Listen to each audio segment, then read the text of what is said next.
All right, and we are live. Okay. Is that better or weirder? I'm not entirely sure, to be honest. All right. In this video, we're going to be looking at some Todd V infield to answer a pretty simple question. Is Todd V a modern Casanova who's really good with women and can teach anyone how to pick up girls? Or is he cringy? Is he creepy? Is he someone whose advice you should never take in a million years? Because really, it's kind of half and half when it comes to dating coaches, pickup coaches. There are a good number who really do know what they're talking about, who really are experts, but there's also a lot who absolutely suck, but they just happen to be brilliant marketers and good at convincing guys who don't have a lot of experience with cold approach that they know what they're talking about when they don't. So we're going to go over some Todd V infield and find out which of those two categories he belongs to.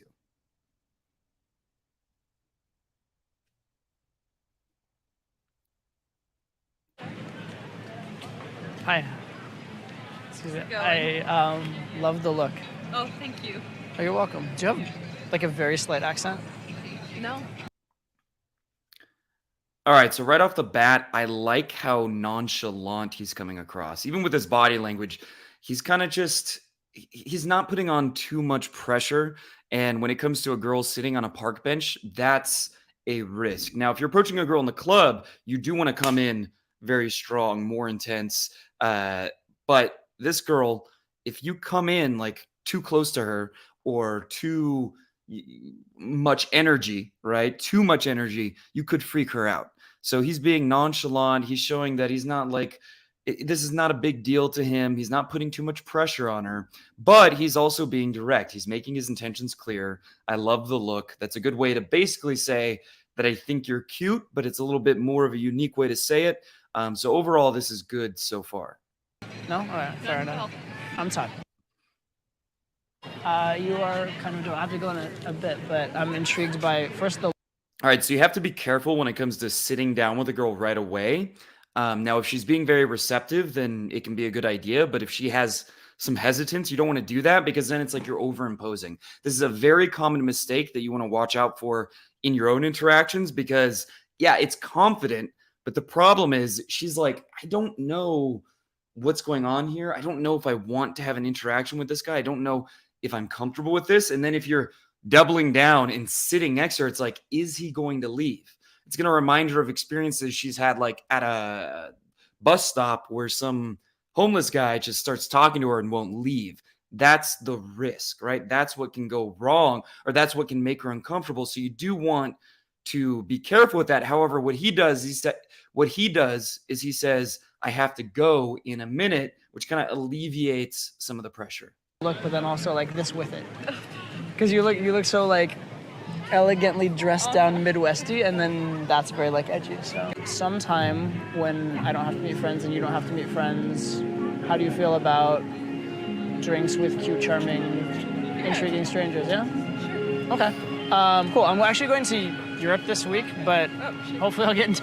So I think calling yourself a cute stranger is, I just think that's awkward. I think that's forceful. It's like frame control done wrong. It's right. Now that I've said that I'm a cute boy, you have to agree that I am in fact a cute boy. I don't like that. I don't think it really does anything. Now the intriguing part I think was fine, right? The rest of it was fine, but the calling himself cute, I think that was just a little too much. I think it was a little bit awkward.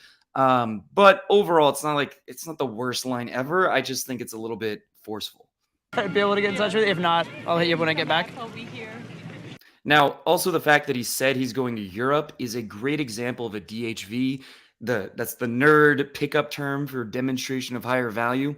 Basically, that's implying he's a guy who travels a lot. He must have an interesting life, and it fits into the conversation. He didn't randomly say, oh yeah, by the way, I'm going to Europe and I'm gonna be meeting a lot of hot girls in my yacht, and here's a Rolex. No, it fits because he's talking about making plans, and he's saying he might not be available because he's going to be in Europe, and that's the correct way to make a DHV.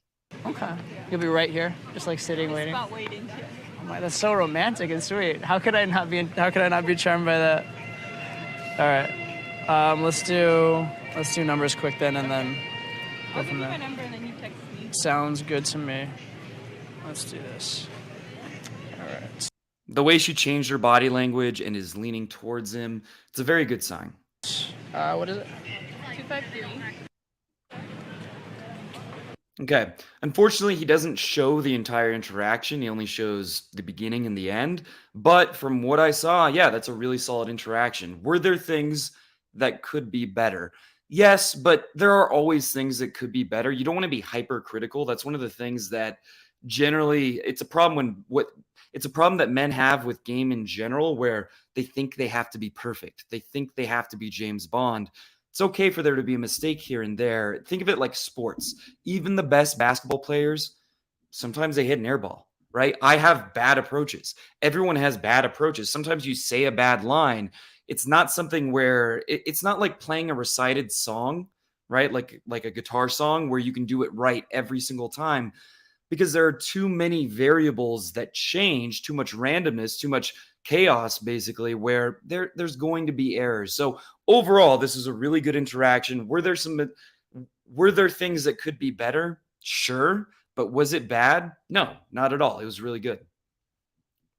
I expect that. I expect someone as lovely as your first. Hey. Hi. I'm sorry, you look absolutely compelling. Todd. I'm waiting for a friend. I expect that. I expect someone as lovely as your first appearance suggests would have friends. You were good. I do like that line. So he said, someone as lovely as your first appearance suggests. That's a good example of kind of a push-pull, because he is complimenting her, but he's also saying, maybe once I get to know you, that won't still be true, right? So he's saying he's not fully bought in. He's saying there's still some room for him to maybe not be interested, which I think it was a clever, subtle way to get that idea across. I have no idea what you mean by that. Apparently at this moment I'm talking to you. We're gonna grab a drink in a little bit, but what is your story quickly before you meet your friend and vanish from my life forever? Wow. My story quickly is that I'm visiting California. Oh really? Yeah. So how long are you here?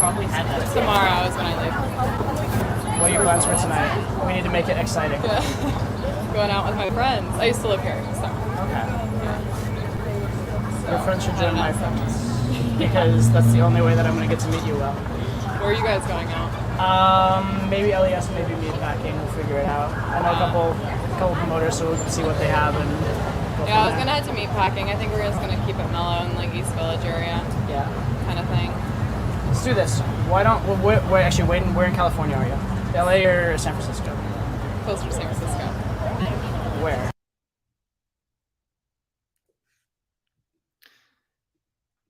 All right, I like the way he said where. I mean, it seems like a very small thing, but the way he said where, it kind of had this hint of a challenge, not in a mean, like over the top dickish way, but it just had this implication of him being the buyer and her being the seller, of him being like the judge if he likes her, right? The judge determining if he actually likes her. And that's the overall frame that you want your interactions to have. You do have to make it clear that you're interested in the girl, but you also want to leave some room for intrigue and make her wonder, maybe he will lose interest, or maybe he won't end up liking me because he has a lot of options, because he has high standards.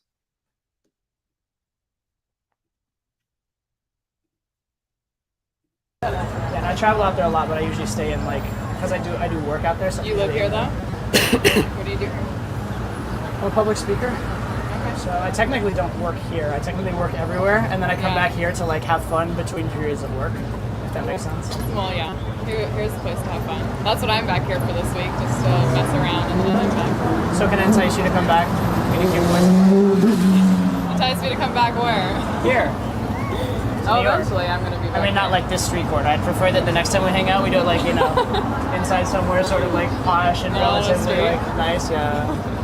I prefer to not meet girls on the street, but I didn't have a choice in your case, and you seem worth it. Thank you. I have actually never been approached on the street. So. Really? Why is it breaking? Normally I don't hang out. Okay. There we go. Okay. It was lagging. All right. So that was not, in terms of game, there was nothing that important there that happened. But in terms of pickup in general, this girl, who appears to be quite attractive, just said, I've never been approached in the street. So think about how much that goes against the societal narrative of, and the black pill narrative of, women are constantly getting harassed, constantly getting approached. Guys are always coming up to them. They have infinite options of guys just asking them out all the time. On Tinder, on Instagram, that may be true. But this girl, and I've heard similar things. I've heard many girls say, I wish more guys would do that. Or I haven't been approached in like 6 months. I've heard that again and again and again. If you can approach a girl in real life, sober, especially during the day, you're going to stand out from everyone else because no other guys have the balls to do that. On street corners too often. Whoops. On the street. So. Really? Well, normally I don't hang out on street corners too often. I try to avoid that. That's good. I appreciate that certainly excludes certain professions for you, which I appreciate. It's good. Yeah, at least if you do them, you do them well. No, I'm ruled out. That was really bad. Let's do this. Why don't... Well, normally I don't hang out on street corners too often. I try to avoid that. That's good. I appreciate that certainly excludes certain professions for you, which I appreciate. It's good. Yeah, at least... All right, that was a good little banter line, basically talking about, being a streetwalker, being a hooker, and now he's confirmed that she's not a hooker, which is a way, it's kind of a playful tease, but he's not actually saying that she could be a hooker or that she was coming across as a hooker. It's a lot more subtle than that, and that's why it's playful and fun rather than like pushing her buttons and too forceful. If you do them, you do them well. No, I'm ruled out. That was really bad. Let's do this. Why don't...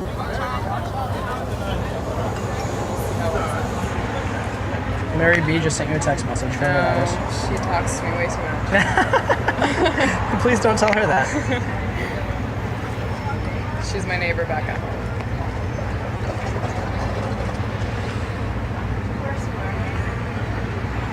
So is there any reason for the city other than just to visit right now, or? No, not right now. I hadn't been back for a couple months, so I just moved back out of here in December. So just missed everyone. Wanted to see everyone I worked with and all my friends.